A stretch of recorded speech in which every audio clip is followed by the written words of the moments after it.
Binge Audio. Préparé avec amour et fait avec amour.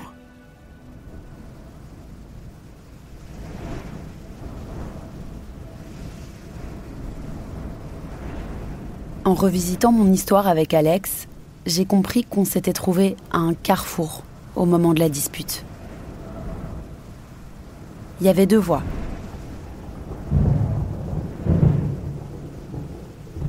À droite, celle du clash avec un empilement de frustration et une rupture inévitable.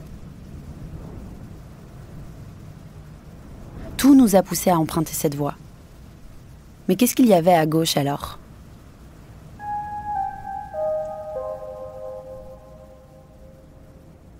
Anatomie d'une dispute, une série documentaire de Johanna Cincinnatis-Abramovic. Épisode 5. Apprendre à s'engueuler. Comment bien traverser un conflit ? À force d'y réfléchir, j'ai fini par déblayer cette autre voie. J'ai imaginé une boîte à outils de la dispute, grâce aux travaux de plusieurs autrices, militantes et formatrices. Ce n'est pas une liste d'injonctions, ni une série de remèdes miracles. Il n'est jamais urgent de méditer. De la communication non violente. Parler du besoin de vouloir se réconcilier. Coucou mes petits dragées et... Mais plutôt des pistes d'action concrètes à adapter à la personne que vous avez en face de vous. Allô, oui. Par exemple, si vous êtes un patron ou une patronne Oui. et que vous vous engueulez avec une femme ou un salarié, Oui, je vois de quoi vous parlez. posez-vous toujours la question de ce rapport de pouvoir. On y reviendra. Ah, mais c'est un super input ça, Johanna. Écoute, je me le note quelque part et puis je te rappelle à... Outil numéro 1. Prendre du recul.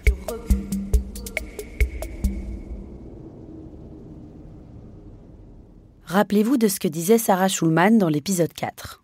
Il n'est pas rare lors des interactions sociales de confondre une situation inconfortable avec une situation menaçante.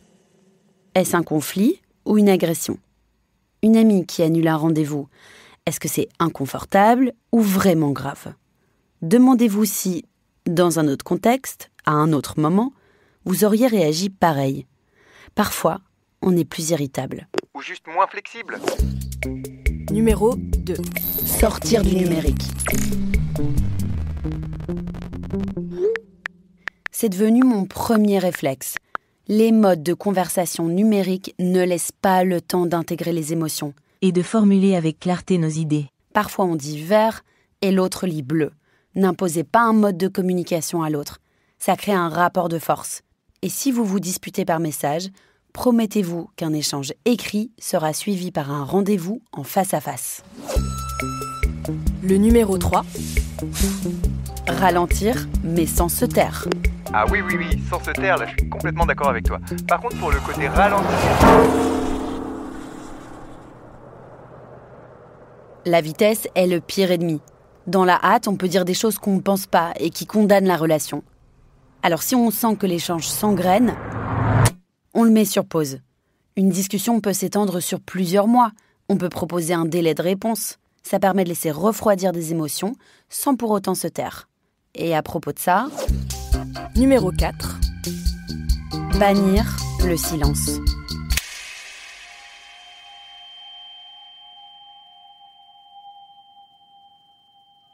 Le traitement par le silence implique de refuser de parler, d'écouter ou de répondre à quelqu'un.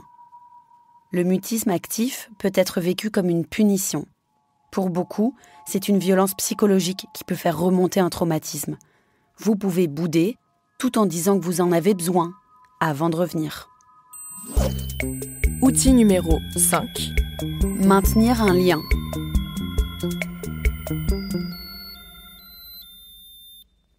Celui-là, je l'adore. Malgré la distance ou les désaccords, on peut continuer de se souhaiter les anniversaires, par exemple. Un jour, j'ai appris qu'une amie avec qui je m'étais disputée avait perdu son papy. Je lui avais écrit un petit mot. On peut dire à l'autre qu'on pense à elle, même si on n'a pas encore envie de se rabibocher. Ça pose des bases de confiance qui seront bien utiles s'il faut avoir une conversation difficile ensuite. On se rappelle qu'on s'aime, même si on s'est frité. Le numéro 6. C'est abusé. Mobiliser l'entourage. Non mais c'est chaud là. Quand on se dispute avec nos proches, on a tendance à en mobiliser d'autres dans des procès à charge. On cherche celles et ceux qui vont nous donner raison. On relie les échanges depuis une seule version de l'histoire, la nôtre, en extrapolant l'intention de l'autre.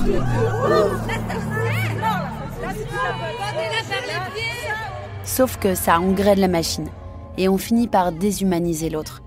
Ne demandez pas à vos proches qu'ils prennent votre parti, mais demandez-leur d'être honnêtes. Numéro 7. Se responsabiliser. L'opposition victime versus bourreau peut être enfermante. Plutôt que d'incriminer l'autre, prenez votre part de responsabilité. À l'exception des cas de violence ou d'agression, on est au moins 2 dans un conflit, avec 2 expériences différentes. La militante et avocate Shannon Derby-Perez parle de l'échelle de la responsabilité. Ça va de 0 à 10. À 0, on ne prend aucune responsabilité. Franchement, t'en fais des caisses. T'exagères, on peut rien te dire. Au-delà de 10, on en prend trop. Je suis tellement désolée. Je sais, c'est nul, tu dois me détester, je suis une horrible personne. Vraiment, je suis désolée. Mais alors, vous devenez la victime et l'autre doit vous rassurer. Non mais t'inquiète, franchement, c'est pas si grave. Essayez de trouver un 6 sur 10 sur cette échelle, pour endosser une bonne partie des rôles. L'enjeu, c'est pas juste de comprendre ce qu'on a fait ou pourquoi, mais aussi comment réparer. Numéro 8. Purger. Putain, mais tu me fais chier! C'est une méthode qui me vient de mon amie Anouk Ajaj. Elle est coach en relation et s'est spécialisée sur les ruptures. Quand on est blessé, on a envie de dire à l'autre ses 4 vérités. Alors dites-les. Attends, mais je peux plus la supporter, j'en peux plus! Mais à un oreiller ou pendant vos trajets à vélo. Et après, faites l'inverse. Imaginez tout ce que l'autre pourrait légitimement vous reprocher. La purge permet de se délester de l'inutile. Traverser ces couches, ça aide à comprendre ce qui coince vraiment au fond. Les besoins réels qui se déguisent souvent en reproches. Outil numéro 9. S'aménager du plaisir dans la difficulté. On peut ouvrir une conversation difficile par un moment de plaisir. Au lieu de se retrouver sur un banc ou face à face dans un café, on peut commencer par quelque chose de doux qu'on avait l'habitude de faire. Partager un dessert ensemble ou faire une expo avant de se retrousser les manches. Ça permet d'instaurer un espace tampon qui rappelle que la relation avait aussi du beau en elle. C'est pas parce que vous rigolez pendant 1 heure que vous minimisez ce que vous avez à dire ensuite. 10e et dernier outil. Trouver une manière de communiquer. D'abord, la méthode hamburger. Enrober une chose difficile dans 2 tranches de pain moelleuse. Plutôt que de dire « En fait, tu m'écris trop de textos. » Ça peut être « Non mais j'adore nos discussions par vocaux, ça m'apporte beaucoup. Mais c'est beaucoup d'infos et j'ai du mal à tout intégrer. En plus, j'essaye d'être moins sur mon téléphone en ce moment. On pourrait plutôt se prendre genre les samedis après-midi pour papoter, parce que vraiment j'aime trop nos échanges. » Autre astuce, l'écoute active. Ça consiste à reformuler ce que dit l'autre. On a tous des filtres d'écoute qui transforment ce qu'on entend. En fait, j'en ai marre qu'on n'ait jamais de temps ensemble le week-end. Je comprends pas, tu voudrais qu'on se voit tous les week-ends? Mais non, mais c'est pas ce que j'ai dit. Et puis, je ne pouvais pas vous parler de dialogue sans parler de CNV, la communication non violente. J'en ai parlé avec Olivia Douglas. Elle est formatrice en communication bienveillante avec une approche qui prend en compte les discriminations systémiques. Elle intègre, par exemple, les questions de racisme ou de sexisme dans son travail. Ça me fait de la peine quand tu oublies notre rendez-vous. Elle m'a raconté qu'à la base, la CNV avait été pensée dans un objectif de justice collective et d'émancipation, par l'auteur Marshall Rosenberg. J'ai besoin que tu m'écoutes vraiment quand je te parle de mes problèmes. Il l'a développée après avoir été victime d'une agression antisémite dans sa jeunesse. Alors, il a voulu comprendre d'où venait la violence. Jusque-là, pourquoi pas? En s'intéressant aux besoins humains, il a imaginé un outil de communication pour mieux les exprimer. L'OSBD. Ça me met mal à l'aise quand tu te moques de moi. Observer sans juger, dire son sentiment en jeu, exprimer un besoin et demander, mais sans exiger. OSBD.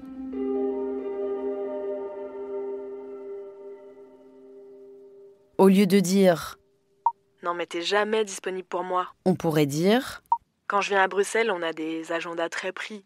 Je me sens frustrée de ne pas avoir de temps avec toi. J'ai besoin qu'on se retrouve pour pouvoir te raconter tout ce que j'ai à te raconter. Est-ce que tu serais d'accord pour qu'on trouve 2 petites heures pour prendre un café ?»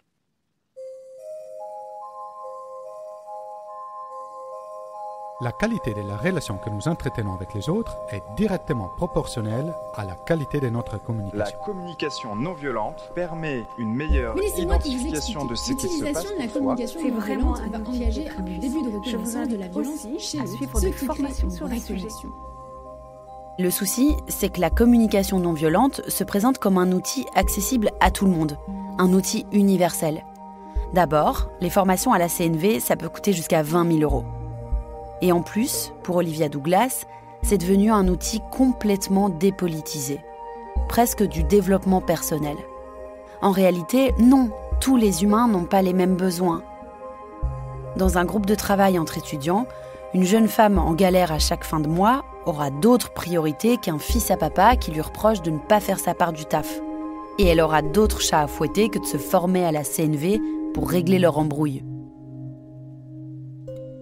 Je vous donne encore un exemple. Coucou, on se promène en forêt avec ma sœur. Je me rappelle d'une ancienne relation amoureuse avec un garçon qui adorait détourner les selfies que je lui envoyais pour en faire des montages humiliants. Coucou, on se promène en forêt avec ma sœur. Allez, bonne tête de sorcière là. Bah, c'est pas très sympa ça. Tu préfères les têtes de connasses ? Après des dizaines de blagues humiliantes, j'ai arrêté de rire et je me suis mise en colère. Tu connais la communication non violente, Johanna ? Nous étions dans une relation où il y avait de la manipulation, presque de l'emprise. Si un partenaire vous impose un mode de communication au mépris de ce que vous avez déjà formulé 1001 fois, vous n'avez pas besoin de cours de CNV, mais de faire votre valise. La communication non violente ne peut pas faire abstraction du contexte d'un conflit, du rapport de force entre les personnes. Elle n'a aucun intérêt dans une relation déjà déséquilibrée. Elle peut parfois être utile, mais à condition de ne pas servir à asseoir une domination. Voilà pour la théorie. Mais en pratique, Alex et moi, on a fait tout le contraire. Alors après avoir rempli ma caisse à outils, j'avais qu'une envie, tout lui raconter et avoir son avis. Comprendre comment elle a vécu tout ça, ce qu'elle a ressenti. Service Alex.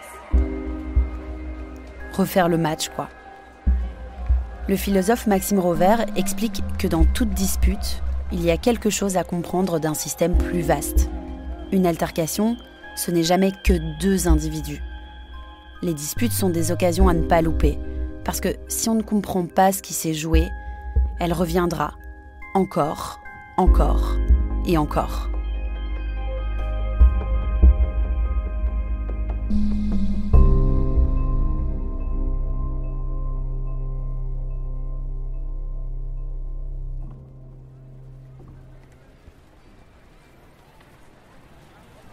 Coucou, avec plaisir pour participer à ton podcast. Tu veux venir à la maison pour l'enregistrer ? J'avais une peur bleue qu'elle se braque ou qu'elle ne comprenne pas mon intention. Je craignais qu'elle soit encore en colère, même 2 ans après. J'avoue que j'y suis allée avec pas mal d'appréhension. On s'est d'abord retrouvés en terrain neutre, là où tout avait commencé, au Café des Artistes. On a papoté un peu, elle m'a parlé de son prochain single. C'est l'espace tampon dont je vous parlais dans la boîte à outils. Et puis... je mets mon téléphone en mode avion. Il n'aime pas les interférences, le micro. On est monté au dernier étage de son immeuble et on s'est retroussé les manches pour discuter. Pendant 1 heure, on a refait l'histoire et je l'ai enregistrée. On est revenu sur les raisons du clash. J'ai compris là où je l'avais blessée, et je crois qu'elle aussi. Et avec du recul maintenant, on s'est disputé puis on s'est séparés il y a 2 ans. Est-ce que tu penses qu'on aurait pu faire quelque chose autrement ?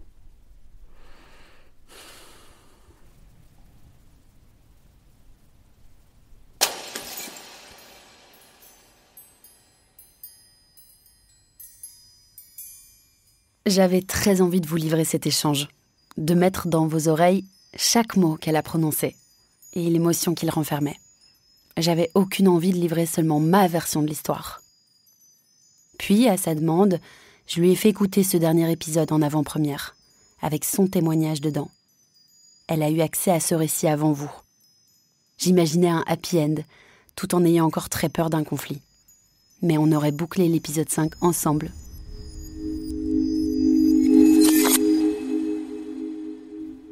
Sauf qu'au dernier moment, Alex s'est rétracté.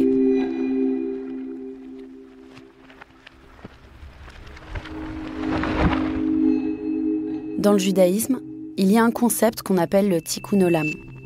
En hébreu, ça veut dire la réparation du monde. C'est un concept incontournable de la philosophie juive, dans tous les courants de la religion. C'est l'idée d'œuvrer pour une justice sociale, pour une justice restaurative du monde. De réparer ce qui est abîmé, mais sans refaire à neuf. Par exemple, si je casse un vase, je ne vais pas le remplacer par un nouveau, mais je vais faire avec ce que j'ai et recoller celui-là. Par cet échange avec Alex, j'avais pas besoin de repartir de zéro ou de reprendre l'amitié là où je l'avais laissée. Mais j'avais envie de comprendre la dynamique qui avait été la nôtre, pour ne pas la reproduire ailleurs. Faire l'anatomie de ce conflit, ça n'a pas relancé ma relation avec Alex. Mais parfois, la réparation se fait pas exactement là où on l'attend. Et il faut accepter que toutes les amitiés ne doivent pas forcément reprendre à tout prix. Ce que j'ai compris dans cette histoire, c'est que ce qui s'est joué entre elle et moi, la pression, les non-dits, les attentes, je l'avais vécu à l'identique dans d'autres relations. À l'envers. Non mais là, faut que je te le dise, tu mets trop de pression sur notre amitié, Joe. C'est dingue. J'avais été la Alex d'autres Johanna. Et comme j'avais disséqué mon histoire avec Alex, cette fois, il était encore temps d'enrayer la machine et de faire autrement. Elle est là, ma réparation à moi. Voilà pour la philosophie. Maintenant, pour la pratique, si je partage cette histoire avec vous, c'est parce que je suis convaincue qu'elle raconte quelque chose de bien plus vaste que notre amitié à Alex et moi. Parce que je pense que si on arrive à se disputer avec nos proches, on pourrait se servir de ces outils dans d'autres milieux, comme les organisations militantes, les syndicats de travailleurs, les assos bénévoles. Et à l'inverse, on peut puiser dans le collectif des outils pour nos relations interpersonnelles. Je suis sûre que les conflits sont fertiles et créatifs, en amitié comme ailleurs. Si on sait que certaines causes déclenchent certains effets, on peut éviter les pièges. La résolution de conflits, c'est pas juste une compétence en ressources humaines. C'est un besoin politique pour coopérer, pour aller plus loin en collectif, pour durer dans le temps.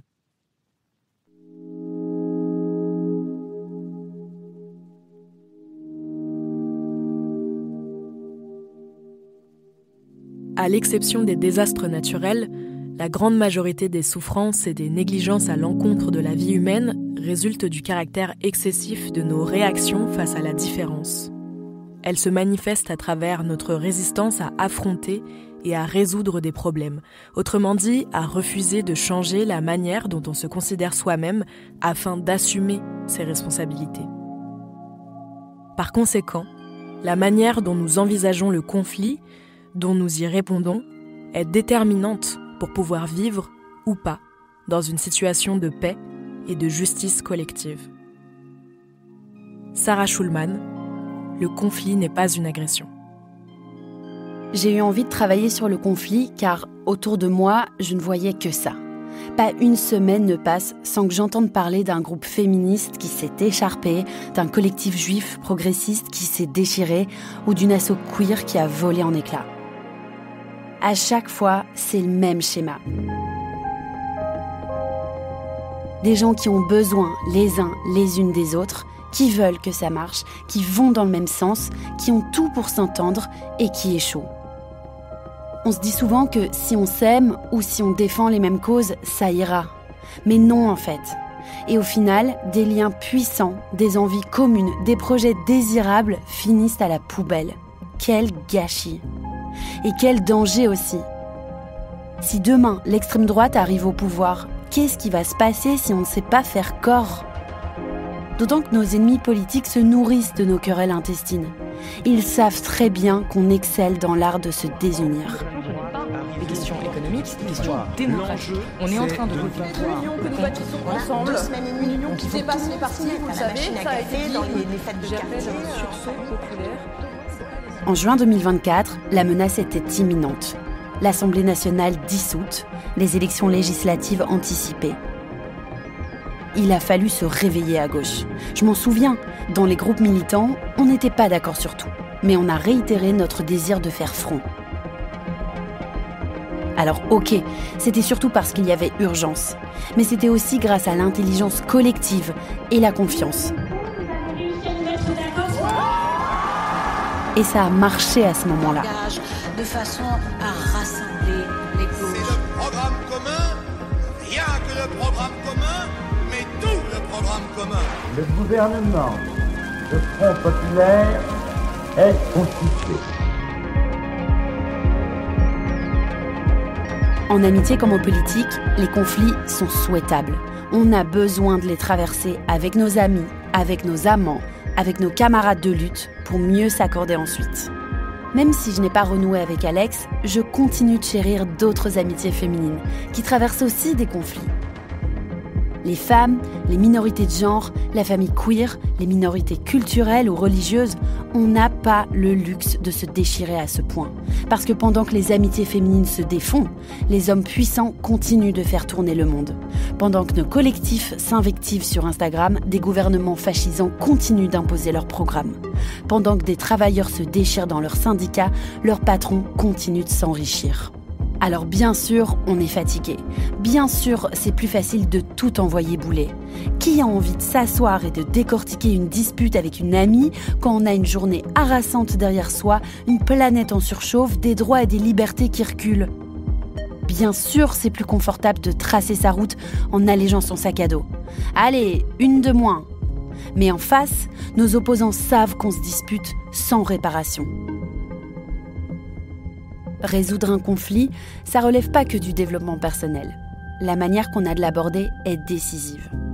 Et je pense que pour opposer une force solide aux menaces politiques, climatiques et sociales qui pèsent déjà sur nous, on a besoin d'apprendre à se disputer sans se diviser. Et c'est comme ça qu'on pourra faire la révolution et réparer notre monde.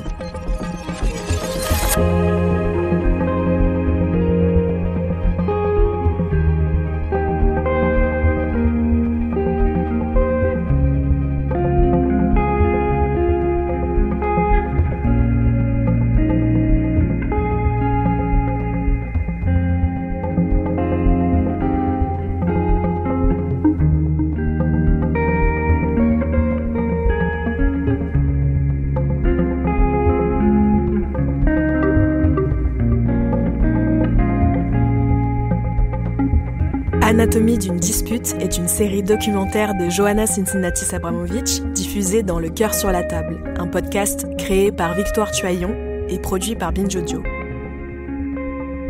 Écriture et récit, Johanna Cincinnatis-Abramovic. Prise de son, réalisation, mixage et musique originale, Paul Berthiaud. Arrangement guitare, Paul Lesti, Thomas Gomez. Arrangement piano, Juna Patin. Supervision éditoriale et de production, Naomi Titi. Assistance de production et édition, Marie Foulon.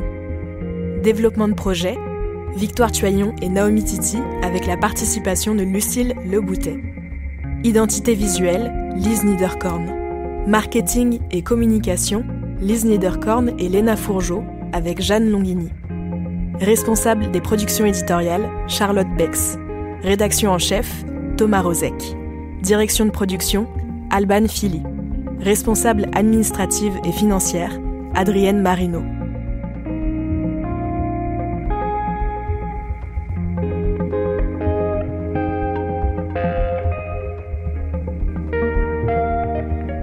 Ce documentaire n'aurait pas vu le jour sans toute une série d'actrices qui m'ont menée, de façon collective, à la création d'Anatomie d'une dispute, comme autant de maillons d'une seule chaîne.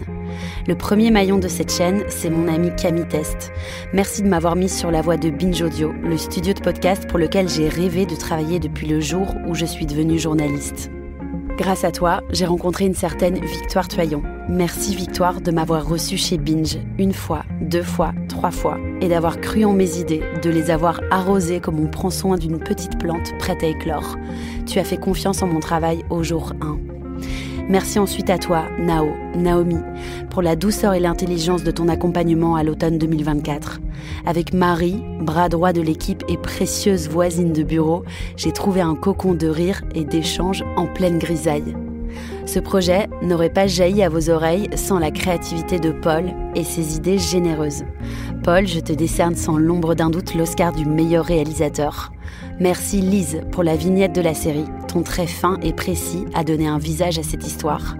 Merci à Juliette, Charlotte, Thomas, Alban, Camille, Adrienne et Betty pour vos écoutes, mais aussi les déjeuners partagés à la villa qui a joué le rôle de maison à Paris pour moi. Merci à Joël Ronez pour ta confiance dans mon projet et aussi tes anecdotes intarissables sur les résistantes. À côté des professionnels du son, merci aux piliers du cœur. Elsa Souchet pour tes conseils juridiques implacables, Leslie Wazana pour ton œil avisé, aux journalistes Emma Conquet, Laurie Correa, Lola Cross, Laura Fernandez, Olivier Montaigu, Anna Pujol-Mazini, merci. Merci aux autrices Albertine Magnard, Mélanie Popov et Mathilda Di Matteo pour votre amitié et votre soutien aux premières loges. Enfin, merci aux amis et aux amours de sang ou de choix. Estelle, Julia, Julie, Sharon, Alice, Nat, et puis Louise, China, Lucie, et enfin Robin, Alida, Jérémy, Asaf, Johan, Arne, Anouk, Sophie, Maya, Papa et Maman.